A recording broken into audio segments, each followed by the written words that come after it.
Okay.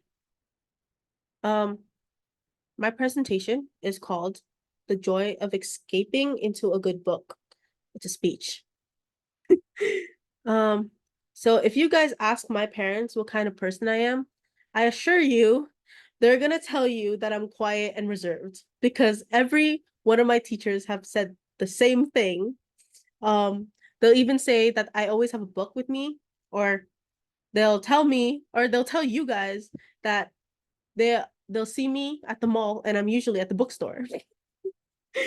Um, during my elementary school years, I hardly spent time with kids my age.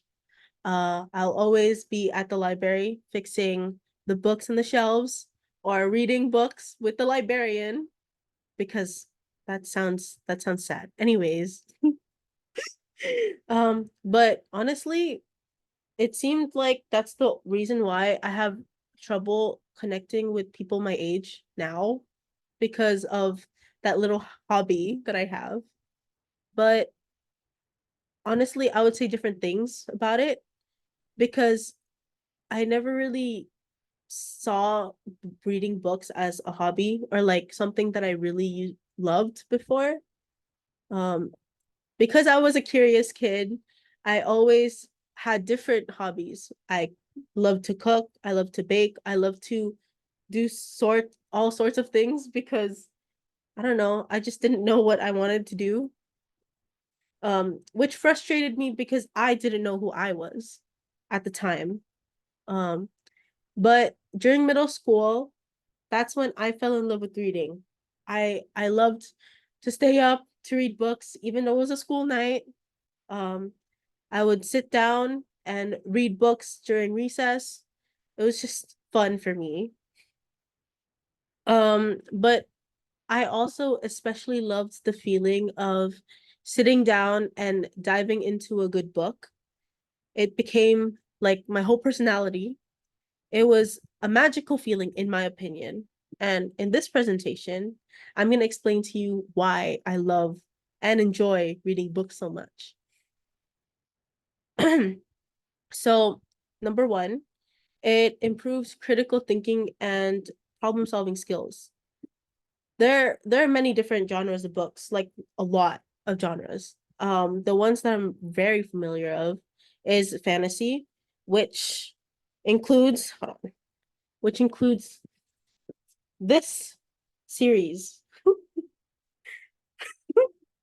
This is Akatar. Um, I haven't started yet on it yet, but it's a fantasy book. Yeah. There's also romance, which I have this.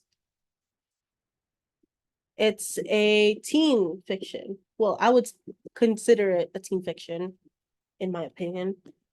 And then there's mystery and thriller, which I don't have a book for, sadly, but I have young adult as well.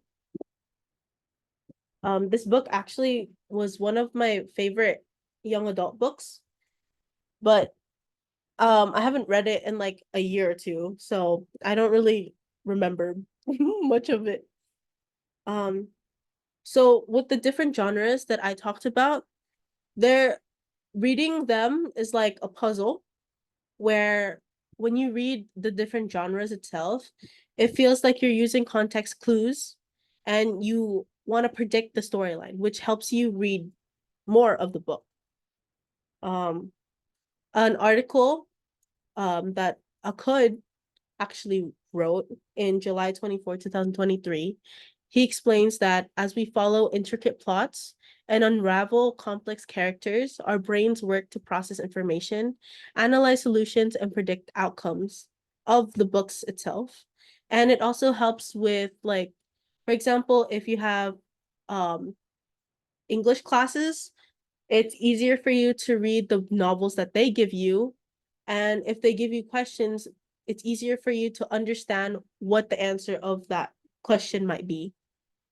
Um, number two, oh, that's not two, that's one. Number two, it improves mental health.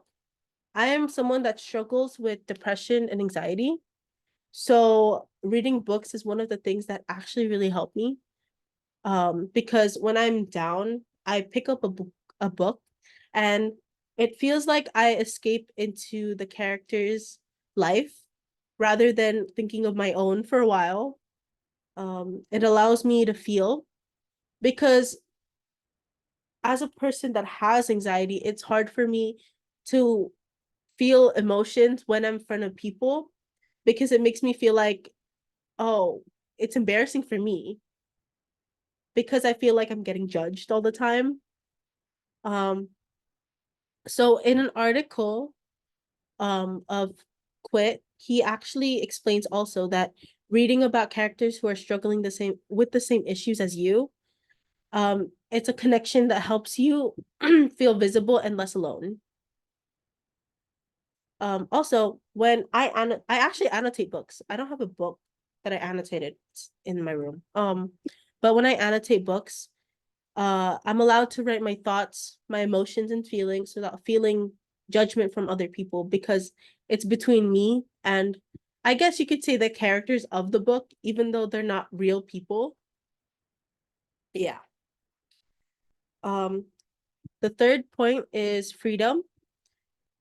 Mostly the feeling of relaxation because again, I have anxiety and I'm always very jittery. So usually at the end of the day, I like to put on my AirPods and open a book because when I listen to music and read at the same time, it feels like it's just me. I'm like in a bubble in my own little world. It allows me to escape from daily stressors and problems. And in actually the article that Kahoot wrote, it does reduce stress levels and contributes to better focus and mental clarity. It also entertains me. Reading books entertains me without wanting to go on my phone for a couple of hours because I do wear glasses and kind of blind.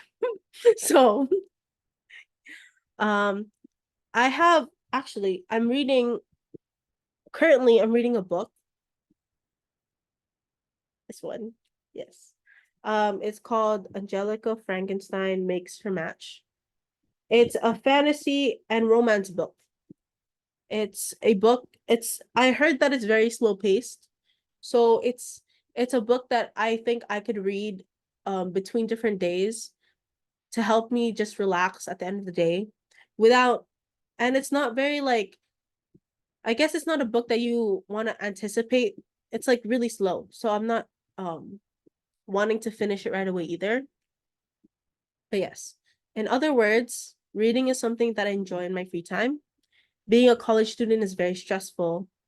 And finding free time is nearly impossible. Having a book to help reduce my stress and improve certain cognitive skills while also improving my mental health is very convenient for me. Um, reading can be intimidating and scary, but I assure you that it can also be very fun. With that being said, I hope you enjoyed my presentation. Thank you. Oh, my references are Kahoot, Kashaf Kahood, his article on how reading books can change our thinking and ability to um our thinking ability, and Jim Quit, which is his article on 10 brain reasons to make reading a habit. Thank you.